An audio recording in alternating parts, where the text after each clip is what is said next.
करतो परत. काय वाटतं कर्डिले आणि तनपुरे आता तुमच्याकडे ही पोटनिवडणूक आहे, अगदी सगळ्यांना वाटत होतं आता एकदम जोरदार लढत होईल, कारण की इकडं तनपुरेंचं एक मोठं नाव आहे राजकारणातलं, तिकडं तुमचे कर्डिले पण एक मोठं नाव आहे आणि पण मग त्यांनी माघार घेतली. एकंदरीत चर्चा त्यामुळं तुमच्या गावात किंवा तुमच्या तरुण म्हणजे तरुण काय असं विषय वर सत्ता BJP जे असल्यामुळं अक्षय कर्डिले निवडून येतील.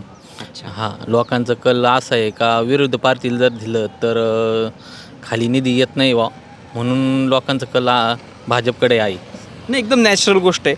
परंतु शेतकरी म्हटल्यानंतर शेतकऱ्यांची खूप नाराजी भाजप विरोधात, कारण की कांद्याला खूप काळापासून अगदी वैतागला शेतकरी. म्हणजे काही ओरडा बिरडा काही करा, मीडियात पण किती बोला, काहीच फरक पडत नाही. 800-900 रुपये कांदा जातो.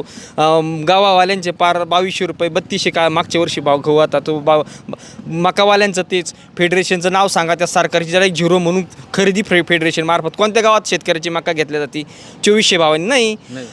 सोयाबीनची पण ती परिस्थिती, कापसाची ती परिस्थिती, म्हणजे शेतकरी एकदम नाराज आहे. तरी पण मग सर असा विषय मग विरोधी पार्टी सत्ता नसल्यामुळं आता सध्याला लोकांना असं वाटतं मग यांना निवडून आपलं कामं होणार नाही. जर आपण कदाचित यांना जर निवडून दिलं, आता सरळ जर पाहिलं तर पिकाला भावच नाही, तुमचं म्हणणं बरोबर आहे. पण विरोधी पार्टीला जर आता सध्याला निवडून दिलं तर मग काहीच होणार नाही बा, निधी येणार, निधी ते येणारच नाही. आता पिकाचं जर पाहिलं गेलं तर सत्ता केंद्रात जेव्हा बदल होईल त्यावेळेस काहीतरी होऊ शकतं बा. तर सरच काय अजून भाजप सरकार अजून काय शेतकऱ्याविषयी असं हे नाही. मला असं वाटतं का की रस्त्या आपल्या ग्रामीण भाग मांडल्यानंतर रस्ता लय महत्त्वाचा विषय, रस्त्यांची क्वालिटी चांगली होण्यासाठी सरकारने पण लक्ष दिलं पाहिजे. सर सरकारचं असं विषय सर, इथं ऑडिट होत नाही. रस्ते होऊन जाते पण अधिकाऱ्यांकडून चेकिंग होत नाही.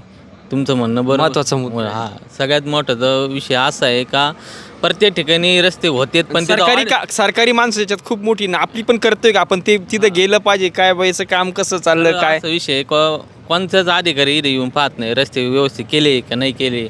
वरवर फक्त हे कमिशन खातेत, याचं काहीच पाठपुरावा होत नाही, ऑडिट होत नाही, याचं कुठं काही विचारणा होत नाही, कोणत्या जनतेचं काहीच विषय येत नाही. आजपर्यंत याच्यावर कुणीच बोलत नाही. असं मत आहे, कामं होण्याला महत्त्व नाही, पण ते कसं झालं काय झालं, निधी किती आला, टाइम काम चांगलं राहिलं पाहिजे. किती निधी आला हे महत्त्वाचं आहे सर. बरोबर. हो. आणि इस्टिमेट बोर्ड अगोदर काम व्हायच्या अगोदर लावायला पाहिजे, ती इस्टिमेट बोर्ड पण लावत नाही कामाला. अजिबात नाही लावी. कितीचं काम आहे काय काहीच नाही, काही नाही त्याच्यावर. काय पारदर्शी म्हणत होते हे, आता काँग्रेस नंतर लय भ्रष्टाचार झाला, भाजप आलं का खूप पारदर्शी भ्रष्टाचार खतम करू म्हणलेलं जाते, एवढं चौरस तेवढं चौरस, काहीच नाही विषय. तो नुसतं वर लिहून उपयोग होत नाही. त्याचे पैसे किती आले, किती वापरण्यात गेले, काय झालं कसं.